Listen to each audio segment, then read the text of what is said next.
Rahma Sarita ngamuk-ngamuk dan akan merebut Prabowo Subianto dengan dasar kasihan agar lepas daripada pengaruh Joko Widodo.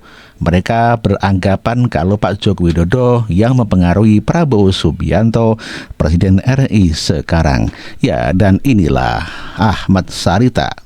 Kita tidak tahu apakah ini another drama atau another sinetron. Yang pasti Mulyono meskipun tidak lagi menjabat ini akan terus melakukan kerusakan ya, karena keserakahannya seakan tidak pernah terpuaskan begitu ya, termasuk Prabowo ini ya, karena kayak saya kasihan loh sama Prabowo ini, seperti dikerjain sama pembantu-pembantunya. Bayangkan dalam kasus Bahlil, kebijakan Bahlil ini menurut Sufmi Dasko ini bukan kebijakan dari Prabowo. Komunikasi dengan Presiden kemudian telah menginstruksikan kepada SDM untuk per hari ini mengaktifkan kembali pengecer-pengecer yang ada untuk berjualan seperti biasa, sambil kemudian pengecer-pengecer itu akan dijadikan sub daripada pangkalan, sehingga dengan aturan-aturan yang ada nanti akan menertibkan harga supaya tidak mahal di masyarakat. Jadi pengecer yang akan menjadi sub pangkalan ini akan ditentukan juga harganya, sehingga harga di masyarakat itu tidak mahal.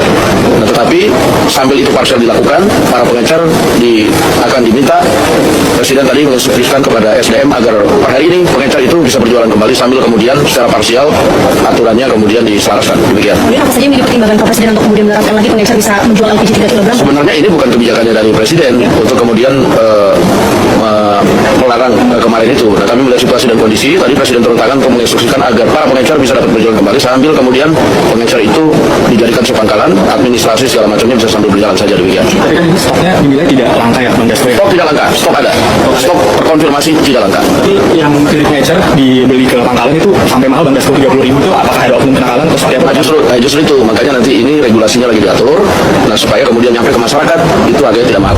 Tapi di sisi lain Bahlil seakan-akan mengolok-olok yang mengatakan bahwa justru kebijakan ini adalah saran dari Prabowo. Demikian juga ini ada Kepala Komunikasi Kepresidenan Hasan Nasbi yang mengatakan istana dukung larangan jual LPG ke pengecer ya, agar tepat sasaran. Nah ini kan bingung kan, yang benar yang mana ini sebenarnya, Prabowo mendukung atau tidak ini sebenarnya kebijakan LPG ini, dan apakah ini adalah kebijakan Bahlil atau justru saran dari Prabowo? Nah ini jadi publik dibuat bingung, kalau rakyatnya saja bingung begitu ya melihat pemimpinnya seperti ini. Sebenarnya masih ada kesempatan bagi Prabowo untuk rebound atau memperbaiki citranya ya, jika setelah kasus ini kemudian Prabowo berani mengambil langkah tegas, memecat saja itu ya pembantu-pembantunya yang sudah memperburuk citranya dengan membuat kebijakan-kebijakan yang saling bertentangan, terutama Bahlil, Hasan Nasbi dan lain sebagainya ya, yang banyak sekali sepertinya menteri-menterinya itu yang seperti bergerak sendiri, terutama menteri ternakan Mulyono ini. Harusnya jika Prabowo berani memecat, nah ini menunjukkan bahwa yang terjadi saat ini bukan drama, bukan sinetron ya, maka citra Prabowo akan sangat baik dan akan langsung naik. Tapi kita tunggu saja, kira-kira mampukah Prabowo lepas dari cengkraman Mulyono? Nah itu pertanyaan besarnya, karena harapan publik Prabowo bisa bersikap tegas dan kemudian memproses, mengadili Jokowi ya, karena memang sudah luar biasa kejahatannya. Tentu publik berharap ya, kita semua berharap ya, agar keadilan ditegakkan, agar Jokowi ini tidak bisa lolos melenggang begitu saja.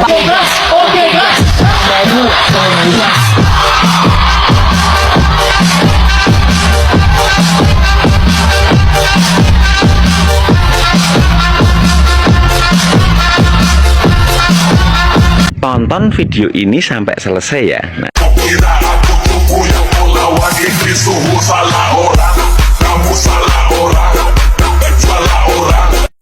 Kemarin sangat viral ya, waktu Kaisang itu mengenakan kaos adili Jokowi.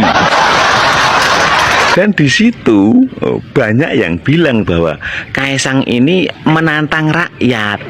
Nah, emang rakyat yang mana? Yang 16 sama 24% itu. Padahal barisan kalian kemarin kan pada datang ke KPK tuh meminta KPK untuk mengadili Jokowi. Dan ternyata apa? Kalian tidak punya bukti kalau Jokowi itu korupsi. Bahkan media internasional pun OSISI ARP itu tidak menemukan bukti bahwa Jokowi ini korupsi. Dan setelah ditelusuri, ternyata kaos yang dipakai Kaisang ini yang ada tulisannya Adili Jokowi itu adalah kaos editan. Nah, buktinya. Dan yang mengupload pertama kali foto Kaisang memakai kaos bertulisan Adili Jokowi itu adalah Denis Malhotra di akun Twitternya nih. Jadi kemungkinan besar yang mengedit atau membagikan berita ini yaitu si Denis Malhotra ini. Kenapa ya yang akhirnya 16 sama 24 itu kok selalu percaya dengan berita-berita hoax, dengan berita-berita editan? Jadi mereka langsung mengulti tapi tidak cari faktanya dulu. Pantas akhirnya 16 sama 24. Setiap saya bikin VT itu pasti ada yang komen Adili Jokowi, Adili Mulyono. Dan saat ada netizen yang membalas dengan komentar Adili Anis, mereka langsung menjawab Baser Mulyono permanen. Dlogo. Rezim Joko Widodo telah gagal melindungi rakyat seluruh. Wih, aki-aki tua. Forum PBR apa lah kau? Saya kasih tahu ya, aki-aki. Rezim Jokowi apa kau bilang? Beliau sudah purna tugas. Beliau sudah pensiun dari masa baktinya 10 tahun. Jadi kalian-kalian itu aki-aki, nenek-nenek peot yang suka buat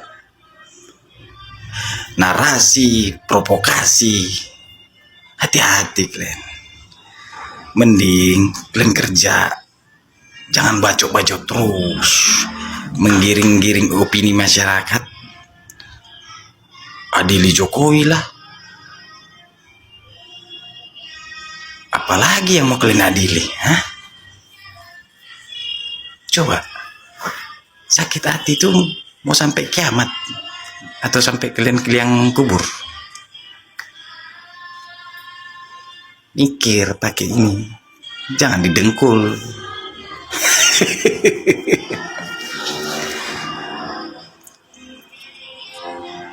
Pak Presiden Prabowo harus tegas nih.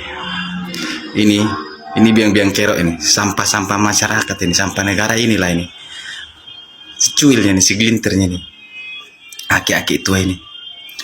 Refri Harun, Faisal Asigap, Said Didu, Egy Sujana, Rocky Gerung.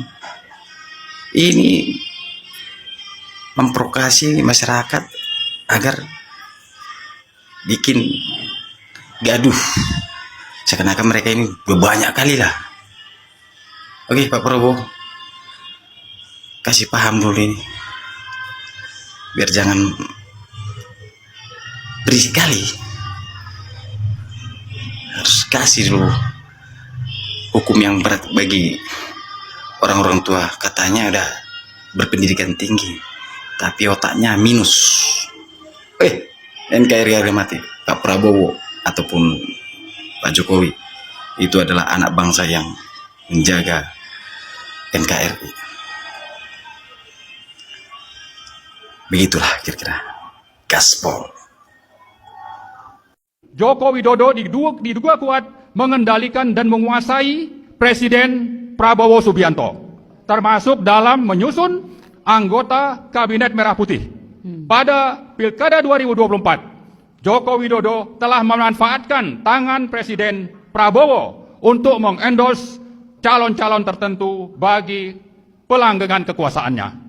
3. Salah satu kejahatan politik otoriter syarat KKN oligarki Joko Widodo adalah menempatkan Gibran sebagai cawapres Pilpres 2024 dan disusul dengan praktik yang sama untuk memenangkannya dalam Pilpres 2024. Padahal di samping inkonstitusional, pencawapresan Gibran telah tidak memenuhi syarat etika, moral, dan ijazah pendidikan. Gibran telah melakukan perbuatan tercela terlihat dari aktivitas akun Kaskus Fufu Fafa, amoral, yang mestinya diproses hukum, bukan malah dilantik menjadi Wakil Presiden Republik Indonesia. 4. Pembusukan partai politik di satu sisi, dan politik sandra ala sprindik Joko Widodo di sisi lain, telah menjadikan DPR yang semestinya menjalankan fungsi pengawasan berubah menjadi endorser kebijakan pemerintah yang merugikan negara dan rakyat, sambil memainkan politik sandra. Oligarki Joko Widodo telah menyulap hukum menjadi kepanjangan tangan politik yang berkhidmat kepada kekuasaan oligarki, di mana negara hukum telah berubah menjadi negara kekuasaan. 5. Memelihara para Taipan, termasuk yang menjadi proksi Cina, telah sangat berperan mendukung Joko Widodo mencengkram kekuasaan dan berburu rente melalui proyek-proyek swasta oligarkis yang diberi predikat sebagai proyek strategis nasional atau PSN, seperti proyek Rempang, BSD, PIK 2, Surabaya, Frontline, dan Papua Selatan. Dengan status PSN, para oligarki seperti Agwan, Salim, Tommy Winata, dan lain-lain mendapat dukungan penuh rezim untuk menindas, menjajah, menyengsarakan, dan menghancurkan kehidupan rakyat. 6. Simbiosis mutualisme dan KKN rezim Joko Widodo dengan para Taipan telah memberi kesempatan kepada sejumlah pengusaha dan Cina RRC menguasai berbagai sektor kehidupan berbangsa dan bernegara, terutama di sektor-sektor ekonomi, keuangan, SDA, industri, perdagangan, dan sebagainya. Hegemoni dan penjajahan senyap ini telah menjadi ancaman serius atas pertahanan, kedaulatan, kemandirian, dan ketahanan nasional Indonesia ke depan. 7. Pelanggaran HAM menjadi kejahatan sistemik rezim Joko Widodo. Tewasnya 800-an petugas pemilu berakhir tanpa